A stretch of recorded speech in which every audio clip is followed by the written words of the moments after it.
Assalamualaikum dan salam sejahtera. Saya Muhammad Isam bin Julasili akan membentangkan isu dan cabaran falsafah pendidikan ke arah melahirkan warga negara yang cemerlang. Terdapat 4 isu dan cabaran falsafah pendidikan ke arah melahirkan warga negara yang cemerlang, iaitu globalisasi, sekularisme dan dualisme, kurikulum pendidikan dan keprofesionalan guru. Isu yang paling besar dalam sistem pendidikan mutakhir ini ialah pendekatan yang terlalu bersifat fizikal dan mekanikal. Menerusi pendekatan ini, matlamat pendidikan tertumpu kepada konsep profesionalisme, kepakaran dan pengkhususan dalam bidang-bidang yang diperlukan segera pada satu-satu masa oleh pihak majikan atau pengajar tertentu dalam agenda besar, iaitu industri pendidikan. Isu yang pertama iaitu globalisasi. Kehidupan global yang menyebabkan kebanjiran maklumat, akses yang mudah kepada bahan dunia hiburan, layaran mudah bahan-bahan porno melalui internet dan kehidupan alam cyber yang menjadi trend masyarakat menjadikan gejala negatif yang dominan di luar batasan moral masyarakat sukar dipintas dan ditapis. Kesan daripada globalisasi ini, dunia semakin jauh dengan nilai-nilai kemanusiaan yang dapat membentuk warga negara yang cemerlang. Seterusnya, isu yang kedua iaitu sekularisme dan dualisme. Sekularisme dan dualisme ini banyak meninggalkan kesan dalam sistem pendidikan kini. Akibat penjajahan Inggeris, sistem pendidikan yang dibawa oleh Inggeris sedikit sebanyak tetap menjadi amalan. Antaranya ialah pengasingan sekolah agama dan bukan agama, penggunaan bahasa Inggeris yang terlalu giat dalam pengajaran dengan menepikan tulisan Jawi dan bahasa Arab, penghantaran pelajar ke barat dibantu dengan meriah berbanding penghantaran pelajar ke Timur Tengah, dan perniagaan sektor pendidikan. Mungkin inilah yang menjadikan FPK kurang berkesan dalam membentuk warga negara yang cemerlang. Seterusnya, isu yang ketiga iaitu kurikulum pendidikan. Penilaian kurikulum pendidikan masih mengutamakan peperiksaan akademik yang terbaik. Sememangnya penilaian itu penting dalam pendidikan untuk melihat tahap pencapaian dan perubahan seseorang. Kerana matlamat pendidikan ialah berlakunya perubahan dalam diri pelajar ke tingkat yang lebih baik. Sebaliknya, kurikulum pendidikan kini hanya menumpukan kepada ketinggian intelek semata-mata bagi mengukur kejayaan dan kecemerlangan seseorang. Justru, bagi mengejar matlamat periksaan, guru-guru hampir lupa atau tidak berkesempayan untuk menerapkan nilai-nilai murni dalam setiap pengajarannya demi membentuk warga negara yang cemerlang. Isu yang terakhir iaitu keprofesionalan guru. Hasrat FPK melahirkan insan sempurna tidak akan kesampaian sekiranya orang yang bertanggungjawab secara formal dalam menyampaikan ilmu ini tidak berkesan. Istilah guru berkesan sudah lama dibahaskan, iaitu semenjak penggubalan dan pelaksanaan KBSR dan KBSM lagi. Perwatakan keilmuan dan kemahiran, keprofesionalan guru memain peranan penting bagi membolehkan penyampaian ilmu secara berkesan tentang kepercayaan, pengetahuan, kemahiran dan pemahaman yang diperlukan pada sebarang peringkat. Kebanyakan yang memohon menjadi guru adalah demi memenuhi tuntutan peluang pekerjaan yang mendesak dalam bidang perguruan.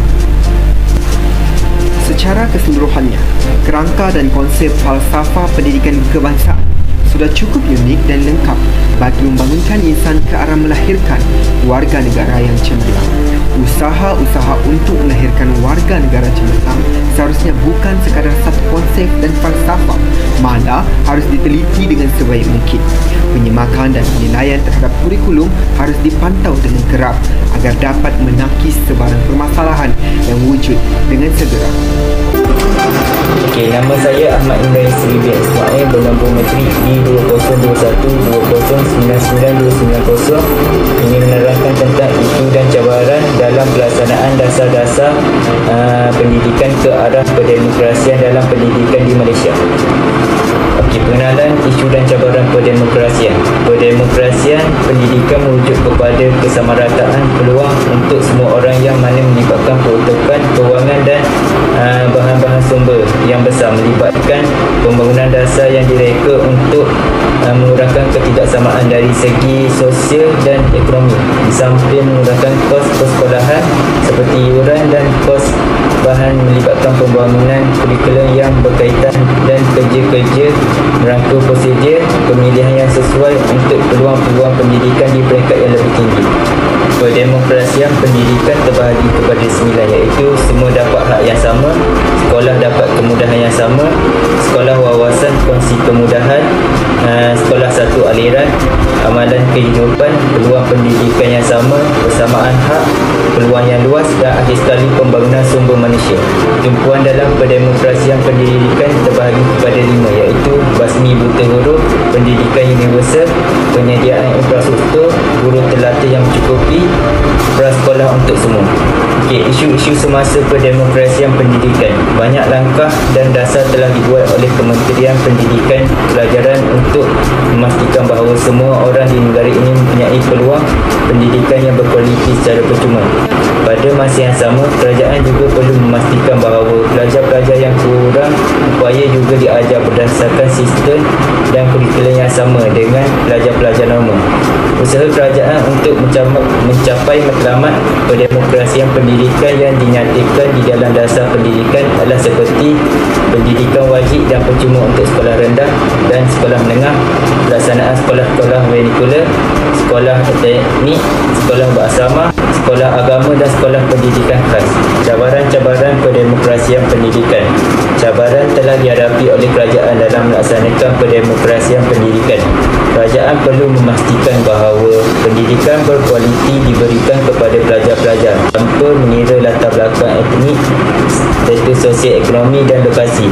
Pelajar-pelajar dari sekolah luar bandar harus mempunyai hak untuk menggunakan kemudahan dan infrastruktur yang sama seperti di sekolah-sekolah bandar.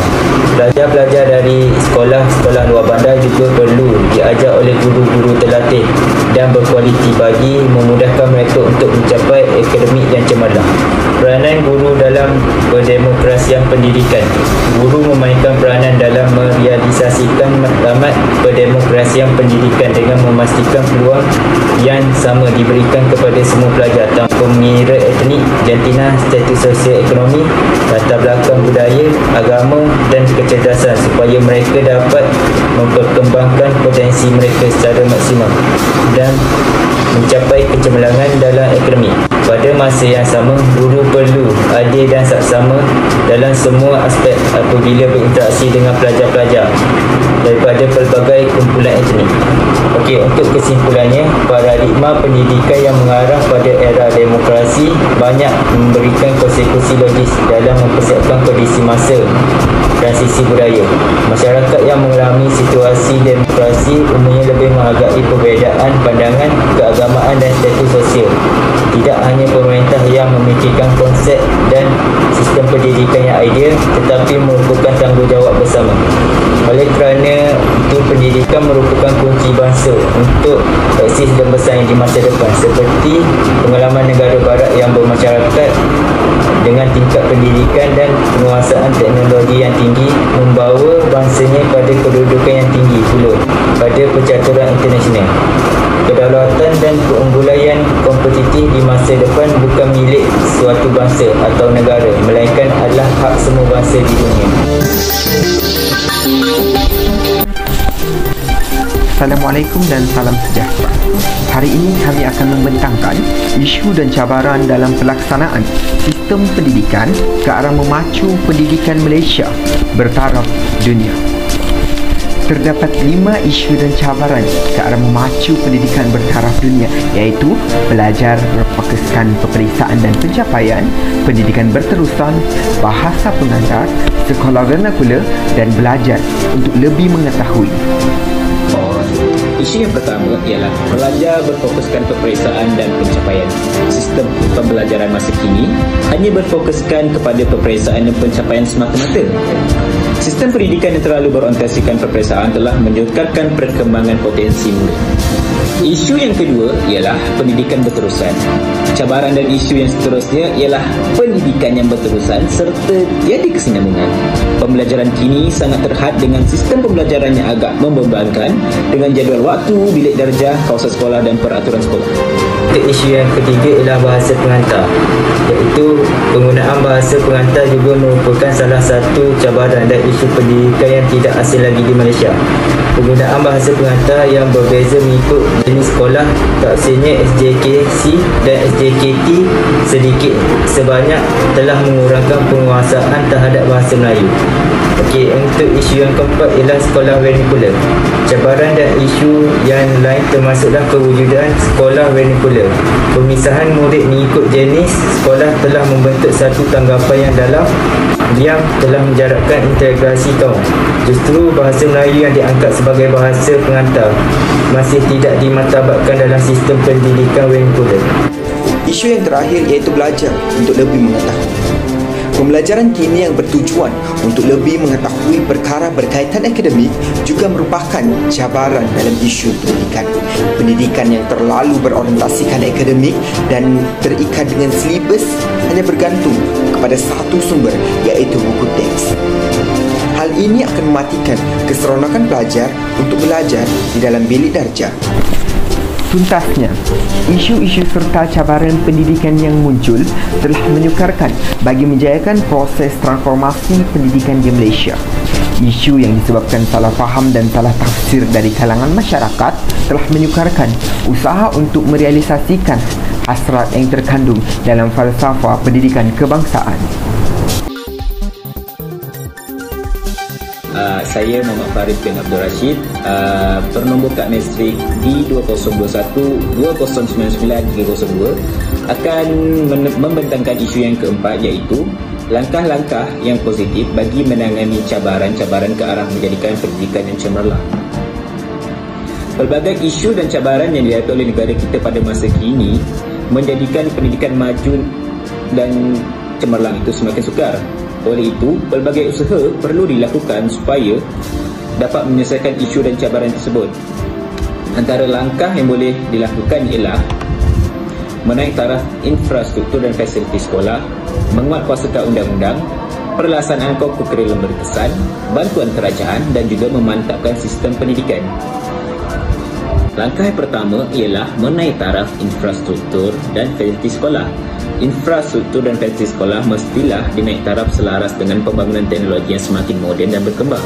Penggunaan komputer, papan putih digital dan juga lebih banyak binaan bangunan baru canggih mampu meningkatkan kualiti dan minat pelajar dan memudahkan proses pembelajaran supaya dapat dilaksanakan dengan lebih berkualiti dan berkesan.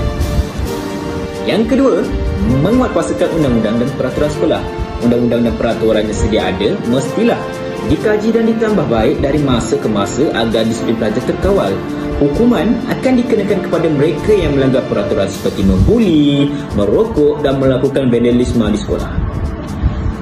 Yang ketiga, perlaksanaan kurikulum berkesan. Aktiviti kurikulum boleh dilaksanakan secara bersemuka atau atas talian mengikut kesesuaian waktu supaya pelajar sentiasa terdedah dengan aktiviti kurikulum yang mampu meningkatkan kemahiran, keyakinan dan bakat mereka. Melaksanakan aktiviti kurikulum secara terancang ini mampu memupuk nilai murni dalam diri pelajar. Yang keempat, bantuan kerajaan. Kerajaan sewajarnya memberikan bantuan keuangan untuk pelajar-pelajar, guru-guru dan sekolah seperti bantuan keuangan, alatan, peranti mudah alih untuk kegunaan pelajar.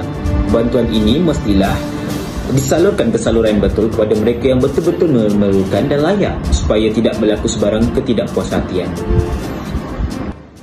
Langkah yang kelima, memantapkan sistem pendidikan negara. Sistem pembelajaran atas talian dapat memastikan proses pembelajaran dan pengajaran berjalan lancar walaupun berlaku bencana atau pandemik. Sistem pembelajaran ini adalah salah satu inisiatif untuk menggantikan kelas bersemuka sekiranya berlaku musibah atau bencana kepada individu, masyarakat ataupun negara bagi mengelakkan mereka ketinggalan dalam pelajaran. Kesimpulannya, semua pihak hendaklah memainkan peranan mereka bagi menangani cabaran ke arah menjadikan negara pendidikan maju dan cemerlang.